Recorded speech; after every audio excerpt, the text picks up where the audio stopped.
വലിയവനായ ദൈവത്തിൻ്റെ നാമം വാഴ്ത്തപ്പെടുമാറാകട്ടെ. വീണ്ടും ഒരു നല്ല പ്രഭാതം കൂടെ കാണുവാനും ദൈവത്തെ മഹത്വപ്പെടുത്തുവാനും സ്തുതിക്കുവാനുള്ള മഹാഭാഗ്യം ദൈവം നമുക്ക് ഓരോരുത്തർക്കും നൽകി തന്ന ഓർത്ത് ഞാൻ ദൈവത്തെ സ്തുതിക്കുന്നു, സ്തോത്രം ചെയ്യുകയാണ്. ഇന്ന് മോർണിംഗ് മനയുള്ള ബന്ധത്തിൽ നമുക്ക് ചിന്തിക്കുവാനുള്ളത് സ്വർഗരാജ്യത്തിലേക്കുള്ള താക്കോലുകൾ എന്നാണ്. വെളിപ്പാട് പുസ്തകം 3-ാം അധ്യായം അതിൻ്റെ 7-ാമത്തെ വാക്യം ഇപ്രകാരം പറയുന്നു: ഫിലദെൽഫിയയിലെ സഭയുടെ ദൂതൻ എഴുതുക, വിശുദ്ധനും സത്യവാനും ദാവീദിൻ്റെ താക്കോലുള്ളവനുമായി ആരും അടയ്ക്കാതെ വണ്ണം തുറക്കുകയും ആരും തുറക്കാതെ വണ്ണം അടയ്ക്കുകയും ചെയ്യുന്നവൻ അരുളി ചെയ്യുന്നത്. നമുക്കറിയാം, ഫിലദെൽഫിയ സഭയെക്കുറിച്ച് ഉള്ളതായ ദൂതാണ് നമുക്ക് വെളിപ്പാട് പുസ്തകം 3-ാം അധ്യായം അതിൻ്റെ 7-ാം വാക്യത്തിൽ നമുക്ക് വായിച്ച് കേൾക്കുവാൻ ഇടയായി തീർന്നത്.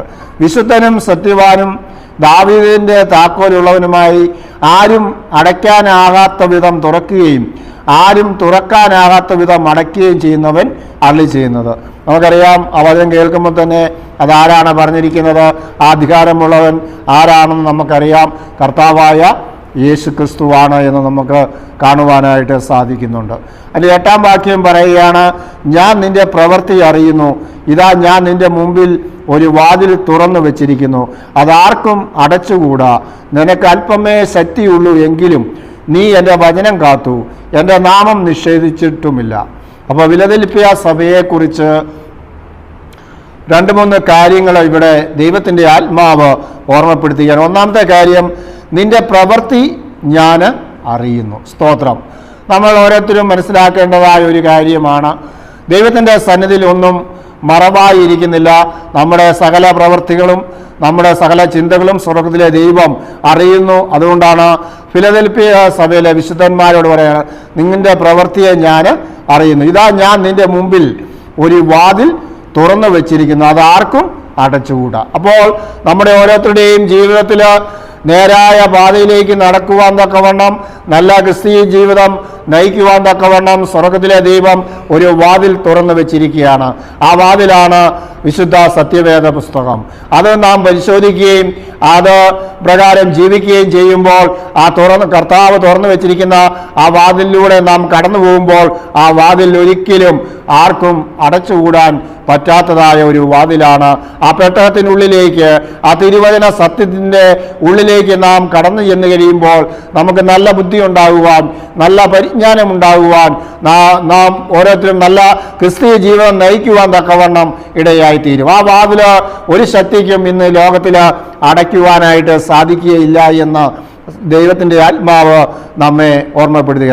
നിനക്ക് അല്പമേ ശക്തിയുള്ളൂ, എങ്കിലും നീ എൻ്റെ വചനം കാത്തു. സ്തോത്രം. അപ്പോൾ നമ്മുടെ ശക്തി എന്ന് പറയുന്നത് വളരെ ചെറുതാണ്, അല്പമേ ഉള്ളൂ എന്ന് ദൈവത്തിന് എൻ്റെ മുന്നിൽ നാം ഒന്നുമില്ല എന്ന് നമുക്ക് അല്പമേ നമുക്ക് ശക്തി ഉള്ളെങ്കിലും നാം എല്ലാവരും എന്ത് ചെയ്യണം?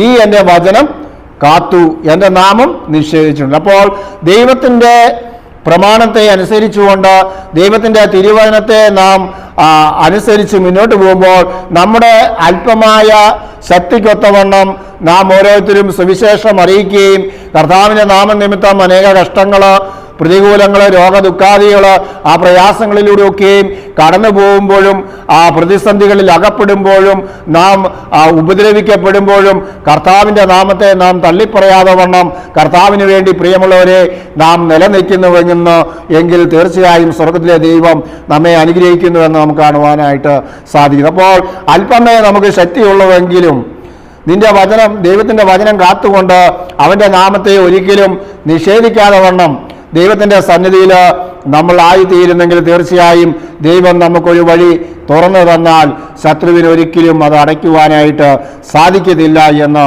തിരുവചനം നമ്മെ ഓർമ്മപ്പെടുത്തുകയാണ്. പ്രിയമുള്ളവരെ, നമ്മുടെ ഓരോരുത്തരുടെയും ആ ജീവിതത്തിൽ ഒരു വഴി സ്വർഗ്ഗത്തിലെ ദൈവം നമുക്ക് ഇന്ന് പ്രഭാതത്തിൽ ദൈവം തുറന്നു തന്നിരിക്കുകയാണ്.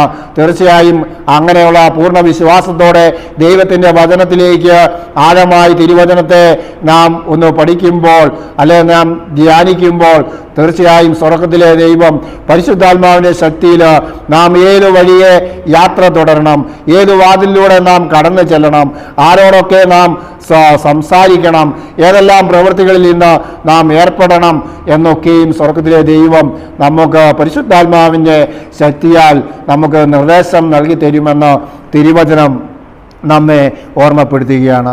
അങ്ങനെ ഫിലദെൽഫിയ സഭയിലെ വിശുദ്ധന്മാരോട് പറയുന്നത് പോലെ ഇന്ന് നമ്മോട് പറയുകയാണ്, നിനക്ക് അല്പമേ ശക്തിയുള്ളൂവെങ്കിലും നീ എൻ്റെ വചനം കാത്തു, എൻ്റെ നാമം നിഷേധിച്ചിട്ടുമില്ല എന്ന് തിരുവചനം നമ്മെ ഓർമ്മപ്പെടുത്തുകയാണ്. ഇന്ന് ഈ പ്രഭാതത്തിൽ നാം ഓരോരുത്തരും ദൈവത്തിൻ്റെ സന്നിധിയിൽ വളരെ ഉത്തരവാദിത്വമുള്ളവരായി പ്രവർത്തിക്കുന്നുവെങ്കിൽ തീർച്ചയായും സ്വർഗത്തിലെ ദൈവം നമ്മെ നിശ്ചയമായും അനുഗ്രഹിക്കുമെന്ന് നമുക്ക് കാണുവാനായിട്ട് സാധിക്കുന്നുണ്ട്. ഇന്ന് എന്നോടും നമ്മുടെ ഓരോരുത്തരോടും സ്വർഗത്തിലെ ദൈവം പറയുകയാണ്, നീ കഷ്ടങ്ങളിലൂടെയും പ്രതികൂലങ്ങളിലൂടെയും സാഹചര്യങ്ങളിലൂടെയൊക്കെയും നഷ്ടപ്പെടലിൻ്റെ അനുഭവങ്ങളിലൂടെയൊക്കെയും കടന്നു പോകുമ്പോൾ നീ അറിഞ്ഞ സത്യത്തിന് വേണ്ടി അതൊക്കെയും സഹിക്കുമ്പോൾ കർത്താവിൻ്റെ നാമത്തെ തള്ളിപ്പറയാതെ വണ്ണം നാം അതെല്ലാം സഹിച്ചുകൊണ്ട് കർത്താവിന് വേണ്ടി നിലനിൽക്കുന്നതായ ഒരു നല്ല അനുഭവത്തിലൂടെയാണ് പ്രിയമുള്ളവരെ നാം ഓരോരുത്തരും കടന്നു പോകുന്നത് എന്ന് സ്വയം പരിശോധിച്ചുകൊണ്ട് ദൈവത്തിൻ്റെ സന്നിധിയിൽ ഉറച്ച വിശ്വാസത്തിൽ എൻ്റെ ജീവൻ കൊടുക്കേണ്ടി വന്നാലും ഞാൻ വിശ്വാസത്തിന് വേണ്ടി നിലകൊള്ളുമെന്നുള്ള ആ തീക്ഷ്ണമായ ഉറച്ച വിശ്വാസത്തോടെ നാം നിലനിൽക്കുന്നെങ്കിൽ തീർച്ചയായും കർത്താവ് ഫിലദെൽഫിയ സഭയ്ക്ക് പ്രിയപ്പെട്ടവരോട് പറഞ്ഞതുപോലെ നമുക്ക് ഒരു വാതിൽ ദൈവം ഇന്ന് തുറന്നു തന്നിരിക്കുകയാണ്.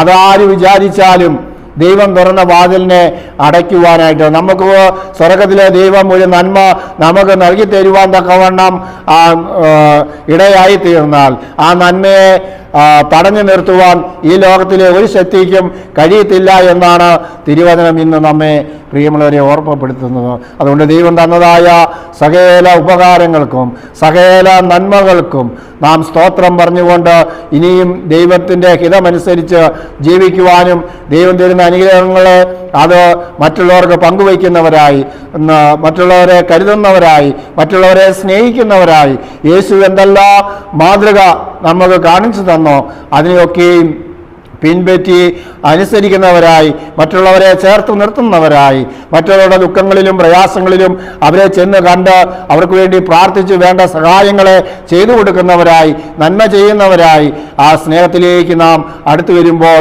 സ്വർഗത്തിലെ ദൈവം നമുക്ക് ഒരു വഴി, ഒരു വാതിൽ തുറന്നു തന്ന് സ്വർഗത്തിലെ ദൈവം നമ്മെ അനുഗ്രഹിക്കുവാനായിട്ട് ഇടയായിത്തീരും. ഇന്ന് ഈ പ്രഭാതത്തിൽ നാം ദൈവത്തിൻ്റെ വചനത്തിൻ്റെ ആഴത്തിലേക്ക് നാം കടന്നു ചെല്ലുമ്പോൾ തീർച്ചയായും നമുക്ക് വേണ്ടി ആരും തുറക്കാതെ വണ്ണം അത് അടയ്ക്കുകയും ചെയ്യുന്നവൻ ആയ കർത്താവായ യേശുക്രിസ്തു നമുക്ക് വേണ്ടി ചില കാര്യങ്ങളെ ചെയ്യുമെന്ന് നമുക്ക് കാണുവാനായിട്ട് സാധിക്കും. അതുകൊണ്ട് ഈ പ്രഭാതത്തിൽ നാം നമ്മെ തന്നെ ശോധന ചെയ്തുകൊണ്ട് ദൈവം തുറന്നു തന്ന വഴികൾ സ്തോത്രം പറഞ്ഞുകൊണ്ട് മുന്നോട്ട് പോകാൻ സ്വർഗത്തിലെ ദൈവം നമ്മെ ഓരോരുത്തരെയും ഇന്ന് അനുഗ്രഹിക്കുമാറാകട്ടെ.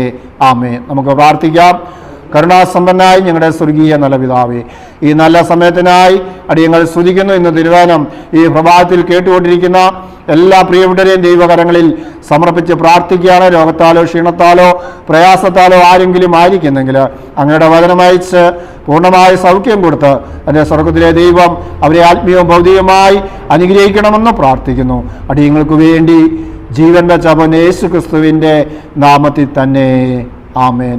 ഇന്ന് തിരുവചനം കേട്ട എല്ലാ പ്രിയപ്പെട്ടവരെയും സ്വർഗത്തിലെ ദൈവം ധാരാളമായിട്ട് അനുഗ്രഹിക്കുമാറാകട്ടെ. ആമേൻ.